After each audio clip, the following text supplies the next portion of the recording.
مشہور داعی اسلام مولانا محمد کلیم صدیقی گرفتار۔ صدائے حق نیوز، حق و صداقت کی بے باک آواز۔ غلام رسول قاسمی کی رپورٹ کے مطابق مشہور داعی اسلام مولانا کلیم صدیقی صاحب بروز منگل لساڈی گیٹ ہمایوں نگر کی ماشاء اللہ مسجد کے ایک پروگرام میں شرکت کر کے اپنے گاؤں پھولت مظفر نگر واپس ہو رہے تھے۔ نماز عشاء کے لیے میرٹھ میں رکے۔ نماز سے فارغ ہو کر جب پھولت کے لیے روانہ ہوئے تو سیکیورٹی ایجنسی مولانا سمیت ان کے دیگر رفقا کو اٹھا کر نامعلوم مقام پر لے گئی ہے۔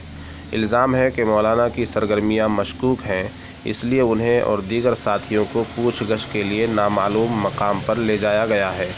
میرٹھ سے مولانا کا گاؤں پھولت مظفر نگر تقریباً 45 منٹ پر واقع ہے۔